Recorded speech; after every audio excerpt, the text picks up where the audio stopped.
Jadi sejak dari awal bahwa mudik ini diperbolehkan, kami juga sudah mulai melakukan berbagai persiapan dan koordinasi ya tentunya, karena, mudik ini, tentu harus bisa diantisipasi oleh, seluruh kalangan, khususnya kami dari pemerintahan yang ini lintas sektoral, kementerian dan lembaga. Yang utama sebenarnya karena, masyarakat tentu mobilisasi mudik ini akan menggunakan transportasi umum dan kendaraan pribadi.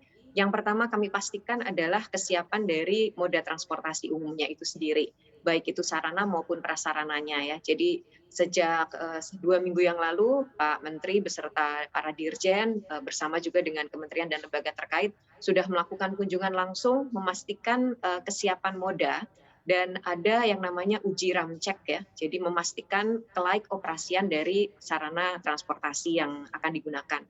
Kemudian juga yang kedua, ini memastikan betul kesiapan jalan-jalan utama. Kami kemarin berkoordinasi dengan Korlantas dan BPJT yang di bawah PUPR, itu memperkirakan, tol-tol ini bisa dilalui setidaknya H-10 itu sudah bebas dari konstruksi. Sehingga ini bisa memberi kelancaran lalu lintas khususnya di jalan tol, dan tentu nanti Korlantas memastikan juga kelancaran di jalan-jalan utama. Dan yang ketiga, tidak kalah penting nih Mbak Iva adalah kesiapan, dari para awak, transportasi ya, khususnya pengendara, kemudian seperti pilot, masinis, kemudian nahkoda, ini juga, dari aspek kesehatan harus dipastikan mereka cukup fit untuk nanti melayani masyarakat yang akan menggunakan transportasi umum. Ini kami sudah memastikan kepada semua operator untuk minta terus-menerus dicek kesiapan dari para awaknya, karena ini sangat penting untuk memastikan keselamatan penumpang. Dan yang selanjutnya juga tentu, karena tadi sudah disebut ya 85,5 juta ini angka yang tidak main-main, bahkan bisa dipastikan ini angka yang lebih tinggi daripada sebelum pandemik, tentu kami juga, mempersiapkan cadangan dari, moda transportasinya, jika nantinya memang dibutuhkan adanya tambahan-tambahan. Dan ini ada di sektor laut, di sektor udara, maupun juga di darat. Kita siapkan termasuk juga kereta api.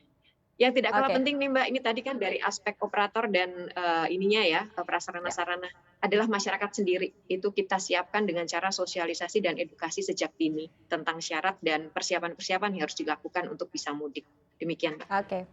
Oke, ini cukup menantang ya untuk tahun ini Ibu, karena kalau kita ketahui tadi Anda katakan juga 85 juta orang ini jauh dibanding, sebelum masa pandemi begitu. Di satu sisi juga kita ketahui bahwa mungkin ada restriksi-restriksi begitu di masa pandemi yang saat ini juga masih kita lakukan, seperti misalnya vaksin, booster, kemudian juga di satu sisi kita ketahui bahwa harus ada antigen atau PCR untuk yang belum vaksin juga. Nah, ini kira-kira seperti apa Bu untuk pengecekannya di jalan?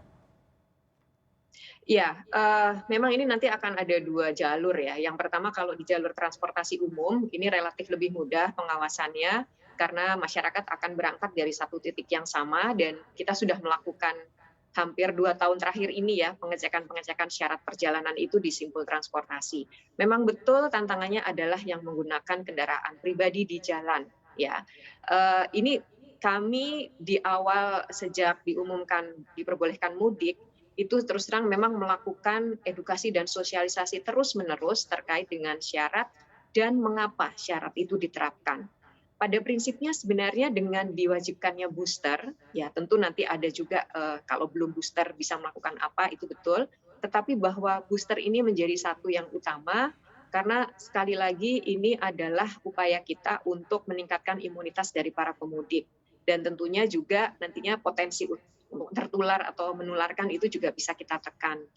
Ini edukasi utama. Jadi yang paling utama kesadaran masyarakat untuk, melindungi dirinya sendiri yang nanti Ya, otomatis juga akan melindungi orang lain.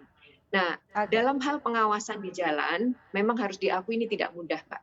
Tadi sudah disampaikan sekitar 40-an juta pengendara kendaraan roda 2 dan roda 4 pribadi. Kalau kita cek satu-satu, tentu ini akan menimbulkan masalah baru. Jadi yang ada adalah kita tidak melakukan penyekatan, tidak melarang, tetapi memberikan layanan. Dalam arti nanti masyarakat yang memang belum memenuhi vaksinasinya, itu bisa kita siapkan di posko-posko pelayanan yang ada nanti di sepanjang jalur mudik, meskipun jumlahnya sangat terbatas.